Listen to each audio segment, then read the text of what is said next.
Hello everyone, welcome to युक्ति professional classes. इस video में हम the protection of women from domestic violence act 2005 के एमसीक्यू सॉल्व करने वाले हैं। एमसीक्यूज के साथ साथ हम यहाँ कंसेप्ट भी समझेंगे ताकि आपकी प्रिपरेशन प्रॉपर तरीके से हो सके। आपको करना ये है कि आपको बेयर एक्ट साथ में लेके बैठना है, साथ साथ में प्रोविजंस भी देखते जाएंगे और एमसीक्यूज भी सॉल्व करते जाएंगे। ठीक है।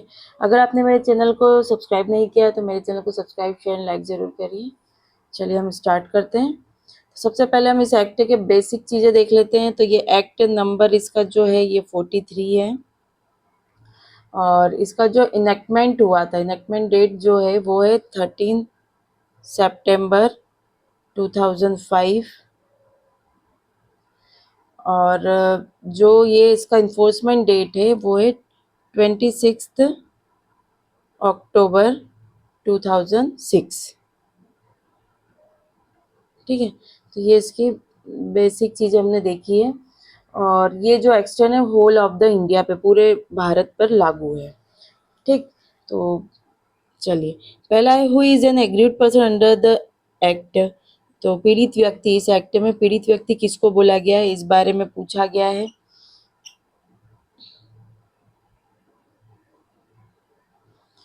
तो पीड़ित व्यक्ति में यहाँ आ जाएगा एनी वुमेन हु इज और has been in a domestic relationship and has face domestic violence. तो यहाँ पे जो ऐसी महिला जो घरेलू संबंध में है या रही है और घरेलू हिंसा की शिकार हुई है।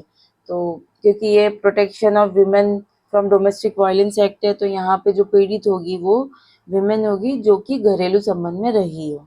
तो ये मेंशन किसमें किया गया है, ये सेक्शन 2 सबसे क्लॉज ए में इसको बताया गया है। ठीक है। तो इसको सेक्शन 2 है aggrieved person means any women who is और has been in the domestic relationship with the respondent and alleges to have been subjected to domestic violence. है ना। तो यहाँ पे पीड़ित व्यक्ति वही है जो महिला है जो प्रतिवादी के साथ घरेलू संबंध में है या रही है और जिसने घरेलू हिंसा का आरोप लगाया है। ठीक है। तो ये सेक्शन 2A में मेंशन किया गया है। नेक्स्ट है who is consider a child under the act. तो इस एक्ट में चाइल्ड किसको बोला गया है, इस बारे में पूछा गया है। तो इस एक्ट में चाइल्ड जो है जो 18 वर्ष से कम आयु का कोई भी व्यक्ति जिसमें मतलब इंक्लूडिंग एडॉप्टेड स्टेप्स और फॉस्टर चाइल्ड, दत्तक, सौतेला और पालन किया गया बच्चा इसमें शामिल किया गया। तो ये सेक्शन 2 क्लॉज बी में मेंशन किया गया है। नेक्स्ट है व्हाट इज डोमेस्टिक रिलेशनशिप। तो घरेलू संबंध का मतलब क्या है ये पूछा गया है। तो घरेलू संबंध का मतलब है relationship between two person living together related by blood, marriage और एडॉप्शन। तो दो व्यक्तियों के बीच संबंध जो रक्त, विवाह या दत्तक संबंध से जुड़ा हो और साथ रहते हो, तो ये डोमेस्टिक रिलेशनशिप कहलाएगा। है ना। तो ये सेक्शन 2F में दिया गया इसके बारे में, domestic relationship. So section 2F domestic relationship means a relationship between two persons who live or have lived together in a shared household and are related by consanguinity, marriage, a relationship in the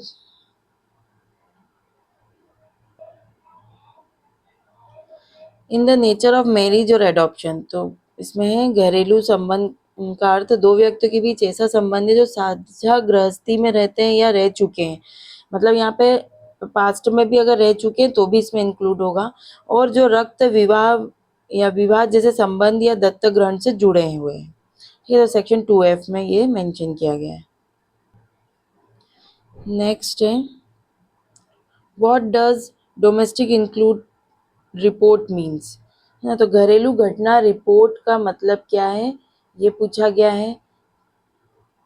तो घरेलू हिंसा report में आ जाएगा report made on receipt of a domestic violence complain in prescribe form. तो घरेलू हिंसा की शिकायत प्राप्त होने पर निर्धारित प्रारूप में तैयार की गई रिपोर्ट इसके अंतर्गत शामिल होगी।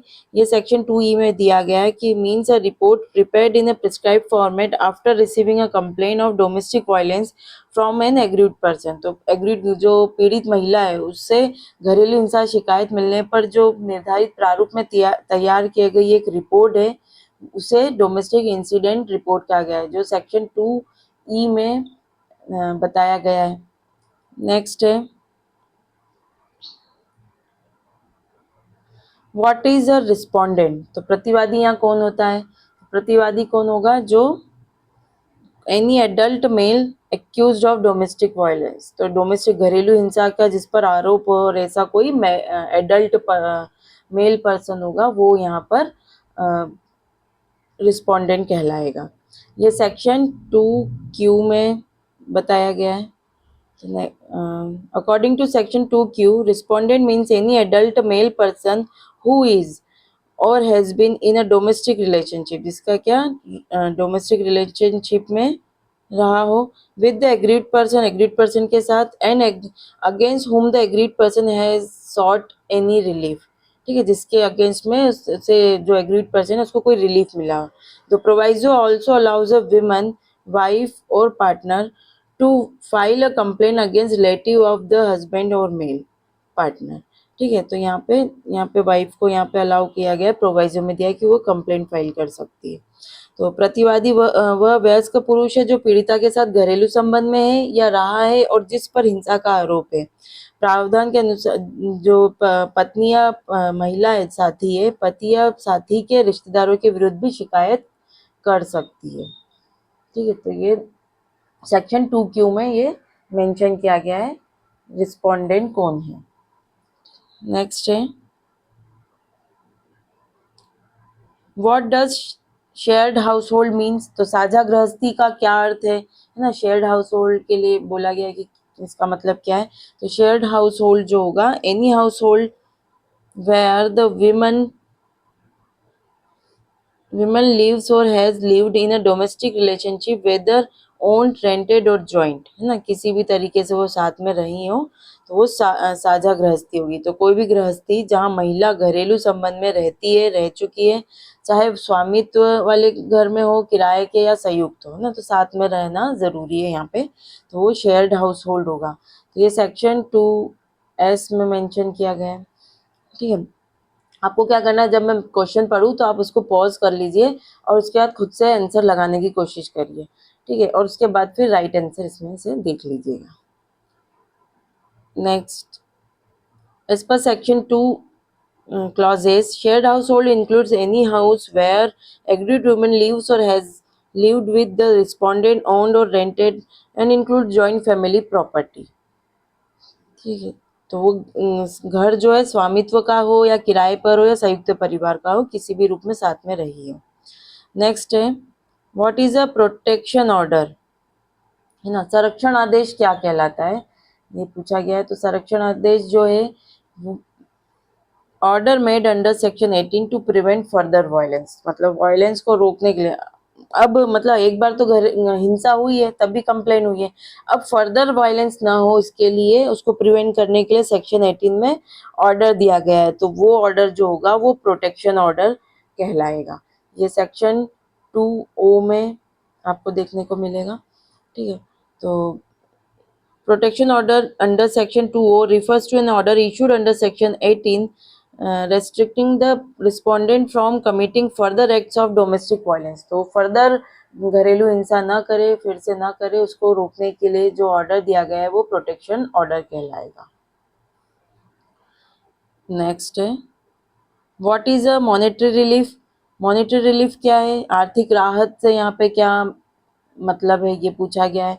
तो आर्थिक राहत मतलब compensation ordered by magistrate to meet expenses and losses of the aggrieved women. जो एग्रीड वुमेन है, जो पीड़ित महिला है, उसको उस पीड़िता के जो खर्चे हुए हैं, जो हानि हुई है, उसकी भरपाई के लिए जो आदेश किया गया मुआवजा के रूप में, वो यहाँ पर आर्थिक राहत कहलाएगा।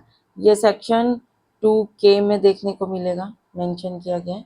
ठीक है, monetary relief means compensation the magistrate में order the respondent to pay to the aggrieved woman to meet expenses and losses caused by domestic violence। तो आर्थिक राहत वह मुआवजा है जो मजिस्ट्रेट प्रतिवादी को आदेशित कर सकता है ताकि महिला को घरेलू हिंसा से हुई हानि और खर्चों की भरपाई की जा सके।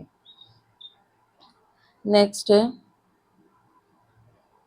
Who is a protection officer. Protection officer कौन है? तो यहाँ प्रोटेक्शन ऑफिसर जो है a person appointed by state government under section 8 subsection 1। तो वो प्रोटेक्शन ऑफिसर यहाँ पे कहलाएगा। तो सेक्शन 2N में दिया गया है protection officer. a person appointed by the state government। तो a protection officer है ना official designated by the state government. तो ये ऑफिशियल है, डेजिग्नेटेड है किसके द्वारा? स्टेट गवर्नमेंट के द्वारा। To assist the magistrate, magistrate को असिस्ट करने के लिए। Helping aggrieved women, aggrieved women की हेल्प करने के लिए। प्रिपेयर डोमेस्टिक इंसिडेंट रिपोर्ट, जो ये रिपोर्ट होगी डोमेस्टिक की वो प्रिपेयर करेगा। और कोऑर्डिनेट विद सर्विस प्रोवाइडर, और जो भी सर्विस प्रोवाइडर है सेवा प्रदाता हो को के साथ समन्वय स्थापित करने के लिए अपॉइंट किया गया ऑफिसर है जो स्टेट गवर्नमेंट अपॉइंट करेगा। नेक्स्ट है what is a protection order. तो हम ये देख चुके थे सेक्शन 2O में, है ना। तो जो सेक्शन 18 में दिया गया ऑर्डर है जो फर्दर वायलेंस से को प्रिवेंट करने के लिए दिया गया है, ऐसा आदेश प्रोटेक्शन ऑर्डर होगा जो सेक्शन 18 के तहत है। नेक्स्ट है residence order as per section 2P के अकॉर्डिंग रेसिडेंस ऑर्डर क्या है ये पूछा गया है। तो जो रेसिडेंस ऑर्डर है वो order under section 19 subsection 1 option C, ऐसा ऑर्डर जो कि सेक्शन 19 में दिया गया है। अब इसमें क्या दिया गया है कि ये एग्रीड वुमेन को क्या है कि एक राइट देगा, right to reside in the shared household. जो शेयर्ड हाउस साझा गृह है इनका, उसमें रिसाइड करने के लिए ऑर्डर दिया जाएगा। And may restrain the respondent from disposing और डिस्ट्रीब्यूटिंग हर, डिस्टर्बिंग हर। ठीक है, तो ऑप्शन सी यहाँ राइट है। तो निवास आदेश वह आदेश है जो ये सुनिश्चित करता है कि पीड़ित महिला को साझा गृह में रहने दिया जाए का अधिकार मिले और प्रतिवादी उसे घर से निकाल न सके या परेशान न करे।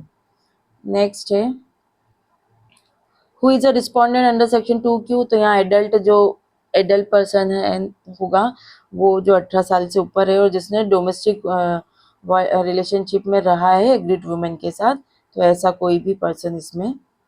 तो एनी एडल्ट मेल, वही adult mail in a domestic relationship with the aggrieved women,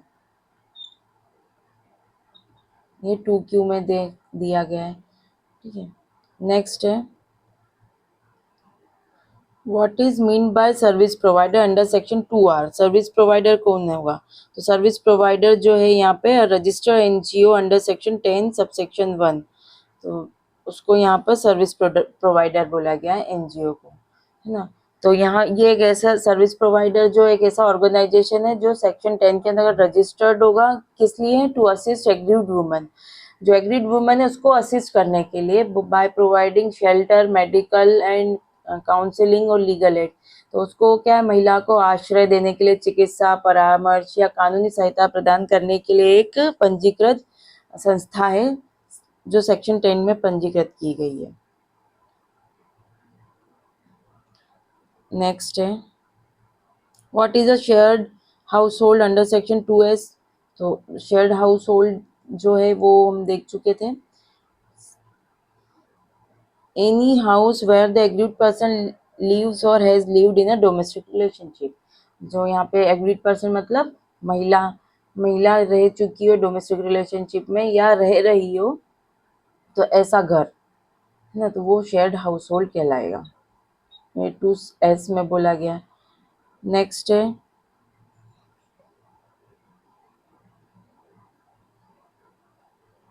what is a shelter home under section 2T।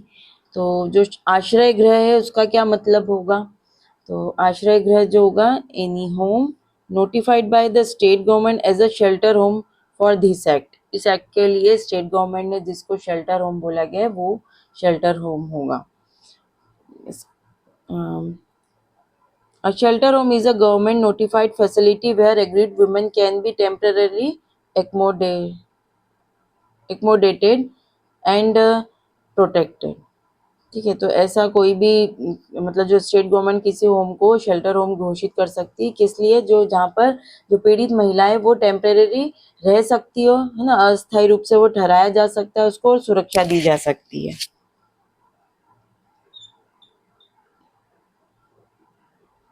Next है, which of the following action would most clearly fall under clause A of section 3, है ना, तो कौन सा कृत्य जो section 3A के अंतर्गत आएगा ये पूछा गया है. ठीक है, तो सेक्शन 3 के अंतर्गत जो आएगा, hitting the aggrieved women and causing injury. ठीक है, पीड़िता को मारना और उसे चोट पहुंचाना सेक्शन 3 के अंतर्गत शामिल किया गया है. तो सेक्शन 3 किस बारे में बात करता है, तो सेक्शन 3 जो है वो बात करता है डोमेस्टिक वायलेंस के बारे में, है ना, इसमें डिफाइन किया है डोमेस्टिक वायलेंस को. तो इसके बारे में दिया, तो डोमेस्टिक वायलेंस में क्या है, कोई भी ऐसा मतलब काम किया है, कार्य किया है जो शारीरिक या मानसिक स्वास्थ्य को नुकसान पहुंचाता है. ठीक है, फिर अगर उसको दहेज या संपत्ति के लिए उत्पीड़न किया गया है, या महिला या उसके परिजनों को धमकी देना, कोई भी कार्य जो शारीरिक या मानसिक हानि पहुंचाए, तो ऐसे जो भी एक्ट होंगे मतलब जिसमें आ जाएगा physical, sexual, verbal, emotional, economical abuse, है ना, और डाउरी हैरेसमेंट, थ्रेट्स या अदर किसी भी तरीके का हार्म अगर दिया गया है तो वो डोमेस्टिक वायलेंस के अंतर्गत शामिल किया जाएगा. ठीक है, तो यहाँ पे किसी भी तरीके से मैं तो पीड़िता को मारना और उसे चोट पहुंचाना, इसमें सेक्शन 3A क्लॉज ए में जो दिया फिजिकल, सेक्सुअल और वर्बल, इमोशनल और इकोनॉमिक अब्यूज, तो उसमें से ये शामिल होगा. ठीक है, तो section 3 clause A covers act that harms और एंडेंजर द फिजिकल और mental well being of the aggrieved person. Physical assault clearly qualifies as physical abuse under clause A. तो उन कृत्यों को कवर करती है जो पीड़िता के शारीरिक या मानसिक स्वास्थ्य को नुकसान पहुंचाते या जोखिम में डालते हैं. शारीरिक हमला स्पष्ट रूप से शारीरिक उत्पीड़न है. ठीक है, जो क्लॉज ए में आता है. नेक्स्ट है, which one is an example of economic abuse falling under clause A. तो कौन सा उदाहरण है जो आर्थिक उत्पीड़न के तहत इसमें आएगा. ठीक है, तो आर्थिक उत्पीड़न के तहत इसमें से जो आएगा, locking the women out of the house and selling her jewellery without consent. तो क्लॉज ए इसमें जो ऑप्शन ए है इसमें राइट ऑप्शन है. ठीक है, तो महिला को घर से बाहर बंद कर देना और उसके गहने बिना सहमति के बेच देना इकोनॉमिक एब्यूज के तहत शामिल किया गया है. Economic abuse a part of clause A पर explanation fourth includes dispossession or alienation of assets and deprivation of economic resources, selling her jewelry and depriving her access in economic abuse. तो आर्थिक उत्पीड़न में क्या आएगा, संपत्ति का हरण करना, विक्रय और आर्थिक संसाधनों से वंचित करना शामिल है. बिना सहमति के गहने बेच देना और उसे घर से बाहर कर देना आर्थिक उत्पीड़न के तहत शामिल किया गया है. नेक्स्ट है, a husband repeatedly threatened his wife's parent to bring money and vehicle. His misconduct is best classified under. तो पति बार बार पत्नी के माता पिता को पैसे और वाहन लाने की धमकी देता है, तो ये किस श्रेणी में आएगा, इसके बारे में पूछा गया. तो ये किस श्रेणी में आएगा, हेरेसमेंट, ये आएगा क्लॉज बी के तहत आएगा. दहेज और मूल्यवान संपत्ति की अवैध मांग के लिए दबाव या उत्पीड़न. ठीक है,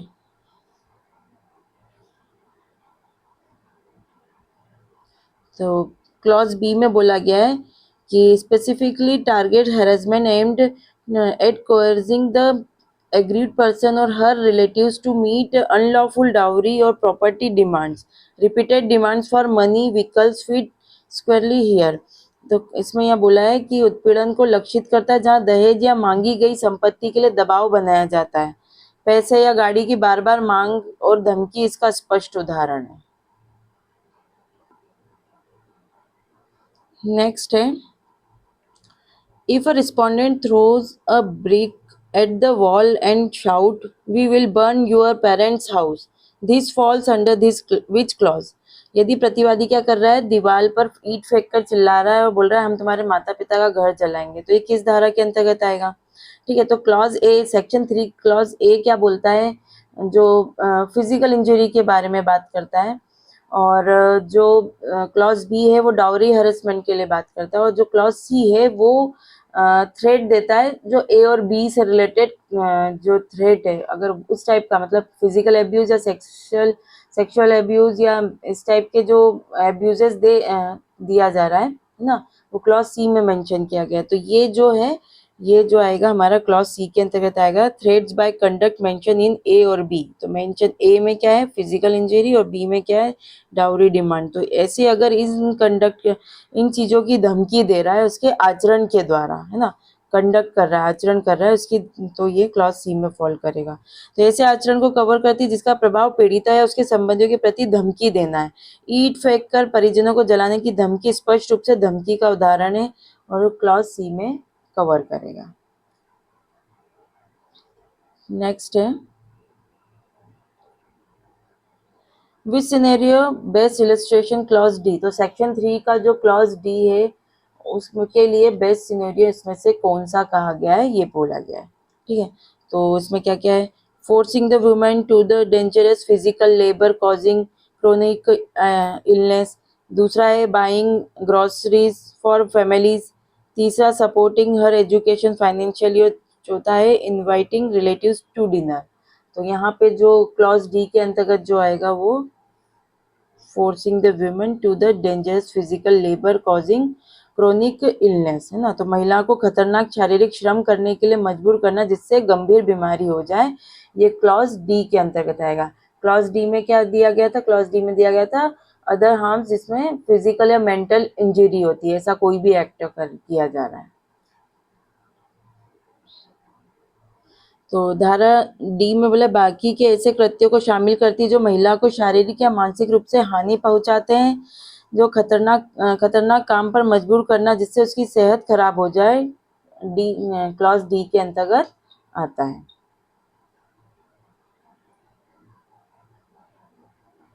नेक्स्ट है, which of the following is not generally covered under physical abuse as per explanation 1, है ना। तो एक्सप्लेनेशन 1 के तहत फिजिकल एब्यूज के अंतर्गत कवर्ड नहीं किया गया है। तो फिजिकल अब्यूज में क्या क्या जो एक्सप्लेनेशन 1 में दिया गया है, फिजिकल अब्यूज में लिस्ट दी है, तो बॉडीली हार्म हो, असॉल्ट हो, क्रिमिनल इंटिमिडेशन हो, इनफोर्स अंडर फिजिकल अब्यूज। ठीक है, तो ये चीजें फिजिकल अब्यूज के तहत आएगी। तो इसमें क्या क्या कवर हो जाए, असॉल्ट कॉजिंग बॉडीली पेन, तो ये कवर है। ठीक है, criminal intimidation by threats of violence, है ना, हिंसा की धमकियों के द्वारा आपराधिक मतलब वो करना, ठीक है, इंटिमिडेशन करना। ठीक है, merely insulting the women verbally without physical act है, तो ये शामिल नहीं है, ये क्योंकि वर्बली है, वर्बल जो है ना, वर्बल इंसल्ट के तहत आएगा, मतलब इमोशनल अब्यूज के तहत आएगा, लेकिन ये फिजिकल मतलब में कवर नहीं होगा। ठीक है, application of criminal force causing injury, तो चोट पहुंचाने वाले ऐसे कोई भी आपराधिक बल लगाया गया है, तो वो भी इसमें फिजिकल अब्यूज में कवर किया गया है।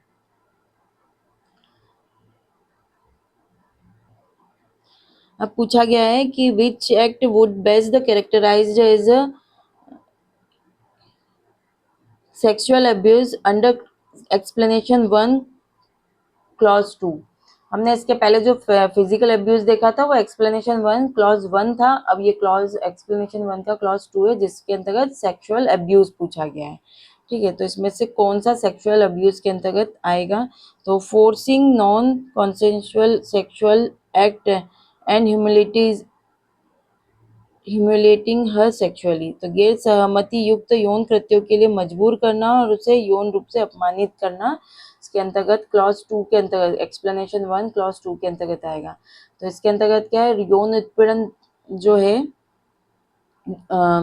क्लॉज 2 के अनुसार यौन उत्पीड़न वह है जो महिला की गरिमा का अपमान करे या उसका यौन शोषण करे। बिना सहमति के यौन कृत्य करवाना इसका स्पष्ट उदाहरण बताया गया है।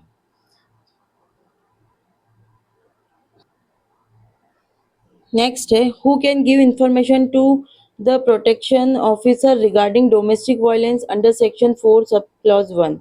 तो कौन यहाँ पर प्रोटेक्शन, मतलब सेक्शन 4 पहले हम देख लेते हैं क्या है। तो सेक्शन 4 क्या बोलता है, इसमें इंटीमेशन करने के बाद इंफॉर्मेशन देनी है प्रोटेक्शन ऑफिसर को। तो यहाँ कौन दे सकता है, तो ऐसा व्यक्ति जिसको लगता है कि कहीं डोमेस्टिक वायलेंस हुई है या हो रही है या होने वाली है, तो वो ऐसा व्यक्ति यहाँ पे इंफॉर्मेशन दे सकता है। इसका क्लॉज 2 क्या बोलता है कि अगर कोई इन्फॉर्मेशन देता है, गुड फेथ में देता है, तो उस पर कोई लाइबिलिटी नहीं आएगी, ना ही सिविल लाइबिलिटी आएगी ना क्रिमिनल लाइबिलिटी आएगी।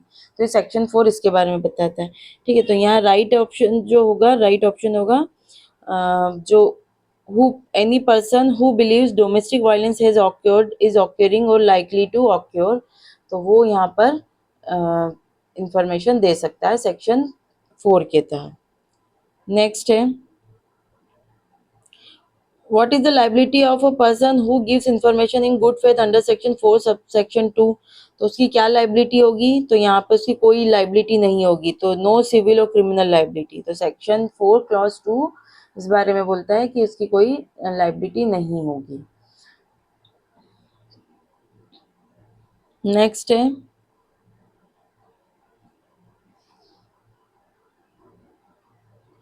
what must a police officer, protection officer, service provider, magistrate inform the aggrieved woman under section 5 clause A, है ना। तो इस सेक्शन 5 क्लॉज ए के तहत पुलिस अधिकारी, प्रोटेक्शन अधिकारी, सेवा प्रदाता या मजिस्ट्रेट को पीड़िता को क्या सूचित करना चाहिए, तो वो किस बारे में इंफॉर्मेशन देंगे, पीड़िता को किस बारे में इंफॉर्मेशन दी जाएगी।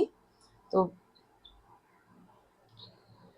पीड़िता को जो इन्फॉर्मेशन दी जाएगी about her right to apply for relief by way of protection, monetary, custody, residence और कंपनसेशन ऑर्डर। तो इस इन सब के माध्यम से वो अपने राइट के लिए, मतलब रिलीफ के लिए अप्लाई कर सकती है, उसके पास ये राइट है, इसके बारे में इंफॉर्मेशन दी जाएगी। ये सब इंफॉर्मेशन देंगे सेक्शन 5A के तहत। तो बेसिकली सेक्शन 5 क्या बताता है, सेक्शन 5 जो मेंशन कर रहा है वो ड्यूटीज बताता है किसकी, पुलिस, सर्विस प्रोवाइडर और मजिस्ट्रेट की इनकी क्या क्या ड्यूटीज है। तो क्लॉज ए में दिया गया है कि एग्रीड वुमेन को राइट के बारे में बताए कि वो प्रोटेक्शन, मॉनिटरी, कस्टडी, रेसिडेंस और कंपनसेशन, मतलब इसको इसके बारे में, इस राइट के बारे में सूचित करने का बताया गया है। फिर दूसरा जो क्लॉज बी है उसमें सर्विस प्रोवाइडर जो है ना, से सर्विस प्राप्त होगी, जो सेवा प्रदाता है उसकी क्या क्या सेवाएं उसको मिल सकती है, उसके बारे में जानकारी देना है। क्लॉज सी क्या बोलता है कि जो प्रोटेक्शन ऑफिसर है उसकी जो सर्विस के बारे में यहाँ पे इंफॉर्मेशन दी जाएगी। और क्लॉज डी में लीगल सर्विस अथॉरिटी के तहत उसे legal aid, free legal aid का राइट है, इसके बारे में इंफॉर्मेशन दी जाएगी। और ई क्लॉज जो है इसका, सेक्शन 5 का ई क्लॉज कहना है कि वो कंप्लेन जो आईपीसी के तहत यहाँ पे शिकायत दर्ज करने का उसके पास अधिकार है। ठीक है, तो सेक्शन 5 इस बारे में मेंशन करता है। नेक्स्ट है, what legal right must be communicated to the aggrieved women under section 5 clause D. तो उसे क्या, क्लॉज डी के अंतर्गत किस टाइप की इंफॉर्मेशन कम्युनिकेट, राइट के बारे में कम्युनिकेट करने के लिए दिया गया राइट। तो right to free legal service under legal service authority act 1987। तो इस एक्ट के तहत उसे फ्री, मतलब लीगल सर्विस पाने का राइट है, इस बारे में इंफॉर्मेशन दी जाएगी, कम्युनिकेट किया जाएगा। नेक्स्ट है,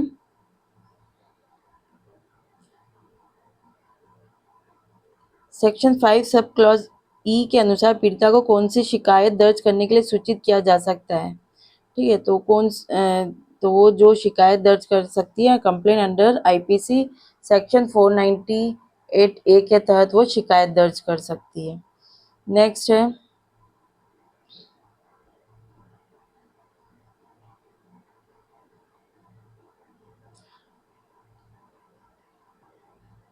नेक्स्ट है under section 6 what is the duty of shelter home if requested by the aggrieved women और हर रिप्रेजेंटेटिव।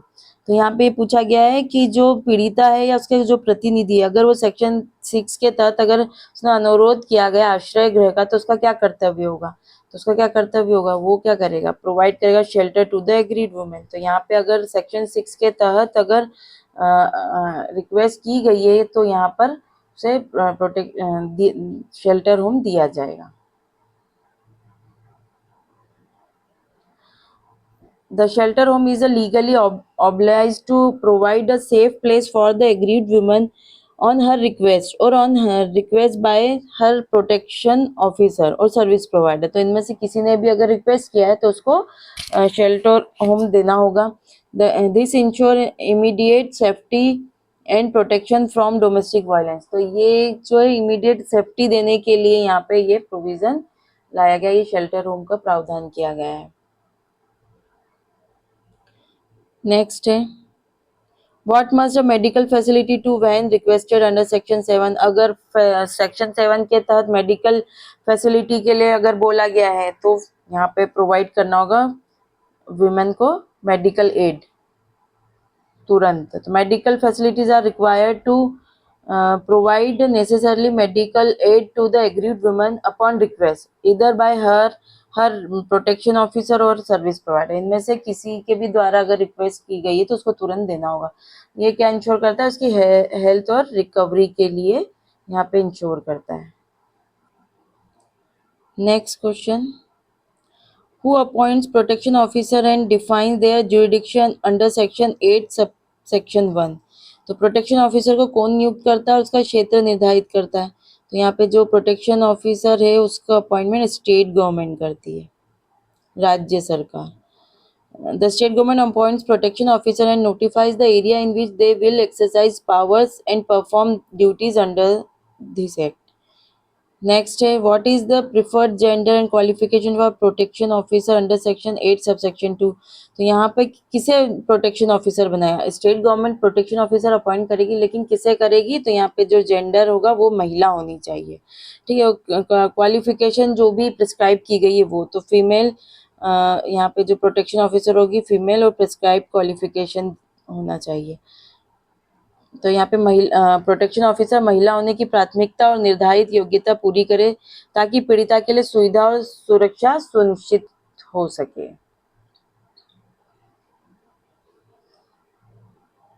नेक्स्ट है how are the terms and condition of service of protection officer determine.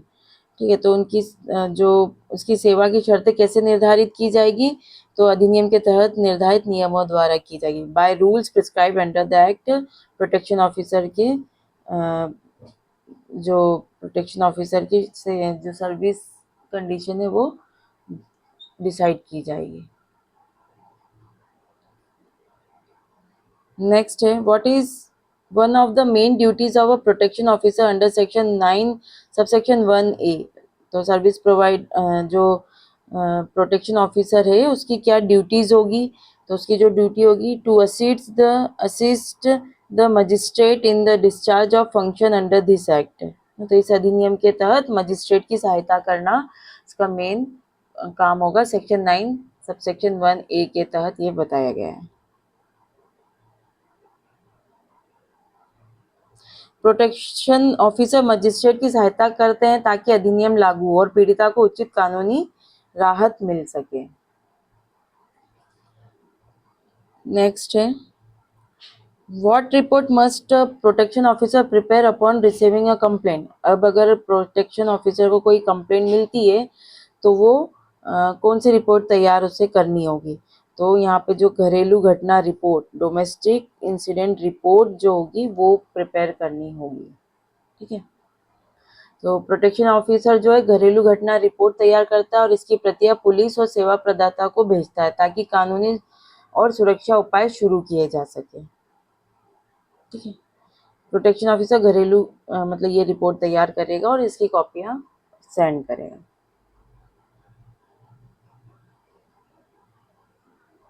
What can a protection officer do if the aggrieved person desires अगर पीड़िता चाहे तो protection officer क्या कर सकता है?